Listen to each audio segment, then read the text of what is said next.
Welcome to a brand new episode of the Assam express. इस episode में आपको mythological history of Assam के बारे में पढ़ाया जाएगा। आखिर माइथोलॉजी क्यों इम्पोर्टेंट होती है, माइथोलॉजिकल क्या होती है और क्यों ये असम हिस्ट्री का एक इम्पोर्टेंट सेक्शन है, और क्या डिफरेंट डायनेस्टीज थी जिनों की वजह से हमें इतना कुछ पता चल रहा था उस टाइम के बारे में। ठीक है, अब माइथोलॉजिकल क्या होती है? माइथोलॉजिकल होती है जब एक रॉयल फैमिली ट्री अपनी लीनिएज किसी फ्लॉकटेल या लेजेंड से डिराइव करती है, उसको हम माइथोलॉजिकल कहते हैं। जैसे मान लो हमें अपकमिंग ऐसे डायनेस्टीज़ के बारे में पता चलेगा, चाहे तुम कह लो असुरा या फिर बोमा डायनेस्टी, जिन्होंने अपनी लीनिएज डिफरेंट गॉड्स और गॉडेसेस से लाई है। जैसे लॉर्ड शिवा हो सकते हैं, लॉर्ड कृष्णा हो सकते हैं। ठीक है, अब माइथोलॉजिकल हिस्ट्री क्यों इम्पॉर्टेंट है, क्यों हमें असम के बारे में पढ़ते समय माइथोलॉजिकल हिस्ट्री को एक इम्पोर्टेंस देनी होगी। पहली बात, माइथोलॉजिकल हिस्ट्री हमें बताता है कि अर्लीस्ट एंशिएंट रूट्स क्या होते हैं असम के। डिफरेंट टर्म्स, मान लो प्रगज्योतिषा कहाँ से आई है या फिर कामरूपा कहाँ से आए, उनकी ओरिजिन क्या है, उसके बारे में बताती है। और सबसे इम्पॉर्टेंट चीज़ जो हमें पता चलती है वो है कि एंशिएंट इंडिजिनस ट्राइब्स जो होते हैं असम के, वो कैसे कनेक्टेड है मेन स्ट्रीम हिंदुज़म के साथ। ठीक है, अब प्रगज्योतिषा वर्ड और कामरूपा वर्ड का ओरिजिन क्या है, बहुत शॉर्ट में हमें पता चलेगा। कामरूपा एक लेजेंड थे जिनका नाम था कामा। अब अकॉर्डिंग टू माइथोलॉजी कहा जाता है कि कामा को जाना जाता है God of desires and love. ठीक है, और उनको एशेस में रिड्यूस कर दिया था लॉर्ड शिवा की थर्ड आई ने, और जिस जगह पे उन्होंने अपना रूप दोबारा धारण किया था उस जगह को हम कामरूपा कहते हैं। ठीक है, और ये पहली बार 4th सेंचुरी जो अलाहाबाद पिलर इंस्क्रिप्शन है समुद्र गुप्ता के, उसमें मेंशन करा गया था।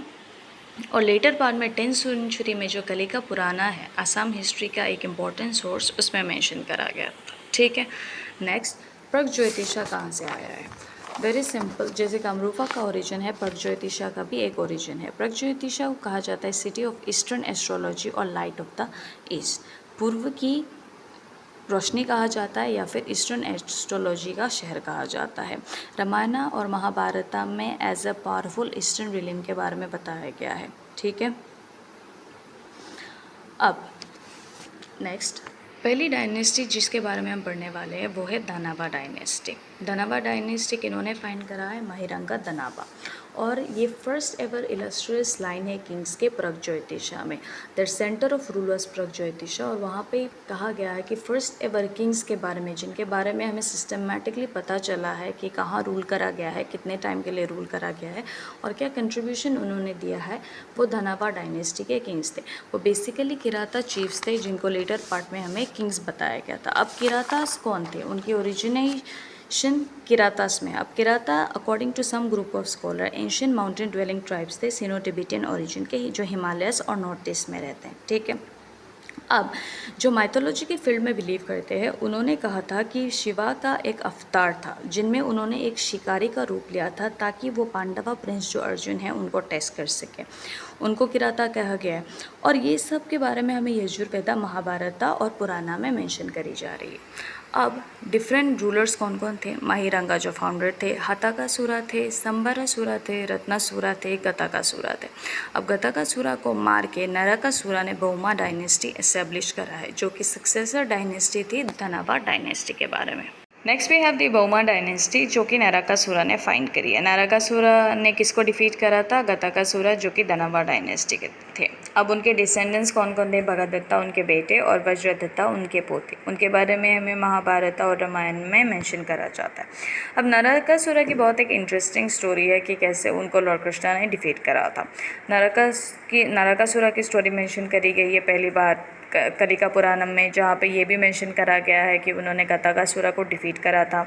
फिर योगिनी तंत्र में मेंशन करा गया है, जो कि 10वीं और 17वीं सदियों के बीच लिखा गया है। फिर हमारे पास जो नॉर्थ और बंगाल और असम के ओरल ट्रेडिशंस हैं, उसमें भी नरका के बारे में हमें पता चलता है। ठीक है, अब वो इंटरेस्टिंग स्टोरी क्या है? इंटरेस्टिंग स्टोरी बहुत सिंपली मैं आपको बताऊंगी। इतने डिस्क्रिप्शन पे नहीं जाएंगे, मेन जिस्ट जो है वो बता दूंगी मैं आपको। जैसे बर्मा डायनेस्टी के जो फाउंडर थे नरकासुरा, उनको एक वरदान मिला था, जिस वरदान में कहा गया था कि उनको कोई नहीं मार सकता सिवाय उनके माता के, जिनका नाम था भूदेवी। अब उनकी जो बीवी थी सत्यभामा, वो उनका ही रूप थी, ठीक है। अब कृष्णा के साथ मिलकर सत्यभामा ने नरकासुरा को मारा है। नरकासुरा कौन थे? डेमन किंग थे प्रगज्योतिषपुर के, और उनके जुल्म की वजह से कृष्णा ने डिसाइड करा था कि वो उन्हें मार डालेंगे, ठीक है। अब पहले कृष्णा और उनकी बीवी जो थी सत्यभामा, वो आए थे गरुदा, जो कि प्रगज्योतिषपुरा की कैपिटल थी। वहाँ आके उन्होंने उनके जनरल को, आर्मी जनरल जिनका नाम था मोरा, उसको और उनकी आर्मी को डिफीट करा था। फिर क्या होता है, कृष्णा ने उस वरदान को ऑनर करने के लिए, इज़्ज़त देने के लिए उन्होंने क्या करा था, अनकॉन्शियस होने का एक रचना रचा था। उसके बाद क्या होता है, सत्यभूमि ने उनके आगे आकर नरकासुरा को स्ट्राइक करा, और ठीक उन्होंने स्ट्राइक करा तो कृष्णा वहाँ से उठे और उन्होंने सेलेस्टियल डिस्कस, जो कि सुदर्शन चक्र था, एक डिवाइन जो वेपन था, उसको यूज़ करके नरकासुरा को मार दिया। अब एवरी ईयर जो ये डिफीट थी नरकासुरा की, और जो विक्ट्री थी लॉर्ड कृष्णा को, उसको सेलिब्रेट करते हैं नरका चतुर्दशी, जो कि एक दिन पहले होती है दीपावली या फिर दिवाली के टाइम, ठीक है। नेक्स्ट वी हैव भगदत्ता, जो कि नरकासुर के बेटे थे। उनके बारे में महाभारत में बहुत ज़्यादा मेंशन करी गई है, और उनको सोवरिंग और प्रगज्योतिषा कहा जाता है।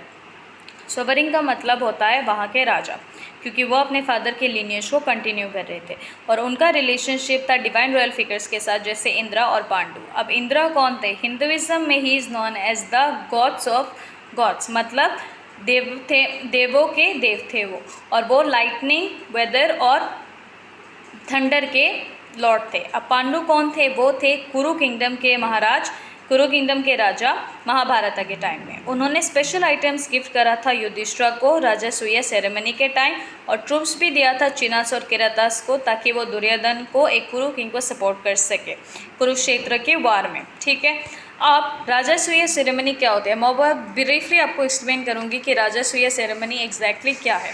राजसूय सेरेमनी में एक रॉयल सेक्रीफाइस होता है एंशियंट वैदिक रिलीजन में, जहाँ पे एलिजिबल किंग को अपने आप को डिक्लेयर करना होता है यूनिवर्सल मोनार्क या एम्पेरर, जिसको हम चक्रवर्ती भी कहते हैं। सिर्फ क्षत्रिय किंग, जो लार्ज और स्टेबल एम्पायर के राजा है, वही डिक्लेयर कर सकते हैं। उनके पास ही होनी चाहिए डिवाइन राइट टू रूल, ठीक है। अब एग्जाम्पल हम देखते हैं किंग युधिष्ठिर का, जिन्होंने ग्रेट सेक्रीफाइस करा था महाभारत के टाइम, जब पांडवास ने उनके neighbouring state, surrounding areas, kingdoms को कैप्चर कर लिया था, ठीक है। अब इस राजसूय सेरेमनी में एग्जैक्टली होता क्या है, जैसे स्पेशल ऑफरिंग्स दी जाती है, रॉयल चैरियट ड्राइव होता है, डाइस गेम होता है, आगरा पूजा, जहाँ पे सबसे रिस्पेक्टेड गेस्ट को फर्स्ट ऑनर करा जाता है, ठीक है। अब क्या होता है, इस सेरेमनी का इम्पोर्टेंस इतना क्यों है, क्योंकि ये बनाता है एक रूलर को परफेक्ट फिट बनाता है एक किंगडम को रूल करने के लिए, और उनकी डिविनिटी ओरिजिन जो होती है उसको कभी क्वेश्चन नहीं करा जाता है, बिकॉज किंगशिप में एक नोशन होता है डिविनिटी का, जो सबसे ज़्यादा पावरफुल होगा उसके अथॉरिटी को कभी कोई क्वेश्चन नहीं करेगा, and divinity proves to be handy in that case, ठीक है। नेक्स्ट वी हैव दुर्योधन के अगेंस्ट भी दुर्योधन के सपोर्ट में उन्होंने कुरुक्षेत्र वार में लड़ाई करी थी। लेटर पार्ट में अर्जुन के हाथों मार दिए गए थे। अब नरकासुर किनों के बेटे थे? भूमि और विष्णु के बेटे थे। फिर भगदत्ता नरका के बेटे थे, पुष्पदत्ता थे भगदत्ता के बेटे, और वज्रदत्ता भी थे भगदत्ता के बेटे। That's the end of the Bhauma dynasty. Next we have the asura king. Next जिस किंगडम के बारे में हम बात करने वाले हैं, जो कि आखिरी माइथोलॉजिकल किंगडम है, जो सिग्निफिकेंस रखती है माइथोलॉजिकल हिस्ट्री ऑफ असम में, वो है असुरा किंगडम, जिसको सोनितपुर किंगडम भी कहते हैं। हिस्टोरिकली इसको लिंक करा गया है प्रेजेंट डे तेजपुर के साथ, जो असम में है, और बनासुरा हिल केरला में, ठीक है। डिफरेंट रूलर्स कौन कौन थे? मारीची थे, जो कि फाउंडर है, फिर कश्यप है, हिरण्यकशिपु है, प्रहलाद है, विरोचना है, महाबाली है, और बना। आप बहुत ही इंटरेस्टिंग स्टोरी इस किंगडम के साथ रिलेट करती है, जैसे बनासुरा के बारे में। बनासुरा एक पावरफुल और डिवोट किंग थे असुरा के, और उन्होंने शोनितपुर रूल करा था। वो सन ऑफ महाबाली थे।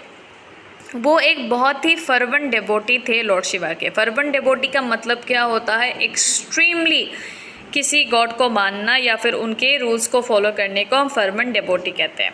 अब वो वर्शिप करते थे रासलिंगम के थ्रू और मृदम प्ले करते थे शिवा के तांडव के समय, जो कि 1000 आर्म्स के साथ, हज़ारों आर्म्स के साथ करी जाती है।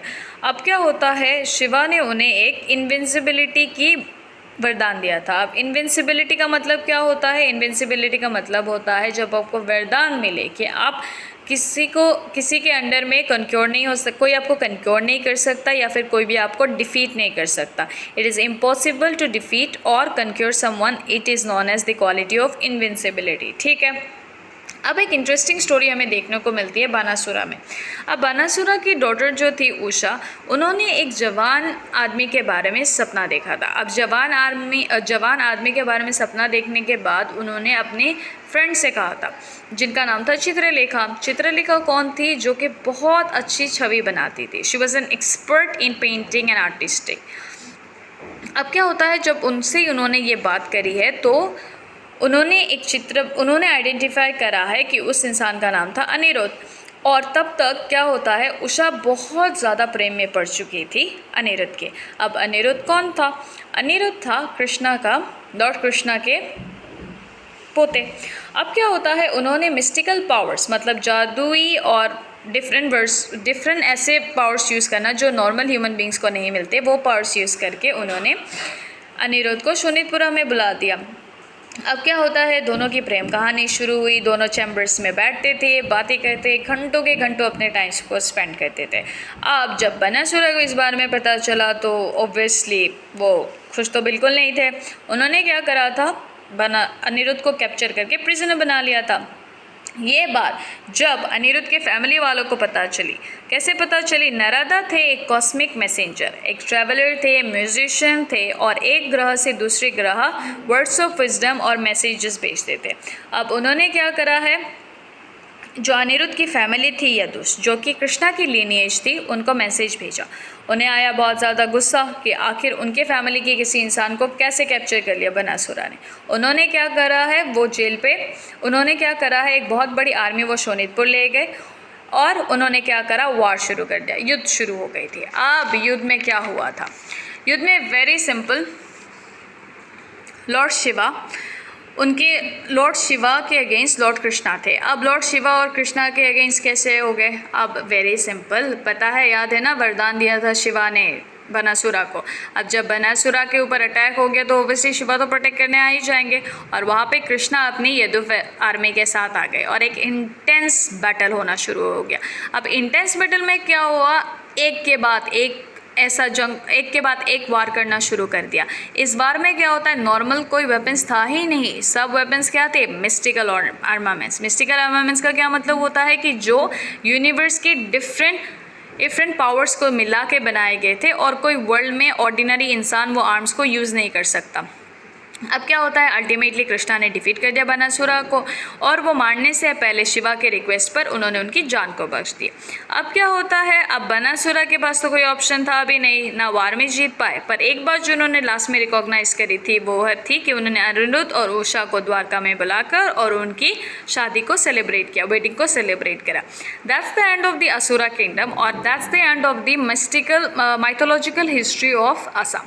अब क्या होता है, ये पार्ट क्यों इंपॉर्टेंट इसलिए होता है क्योंकि ये हमें बहुत ज़्यादा इन्फॉर्मेशन देता है कि कैसे हम कनेक्टेड है मेन स्ट्रीम हिंदुज़म के साथ, कैसे लॉर्ड्स जिनको हम वर्शिप करते हैं वो बहुत ज़्यादा इंपॉर्टेंस रखते हैं हमारे हिस्ट्री में, और डिफरेंट किंगडम्स के जो किंग्स हैं वो क्या इंपॉर्टेंस रखते हैं इस हिस्टोरिकल पोर्शन में। ठीक है, I hope everyone likes this video.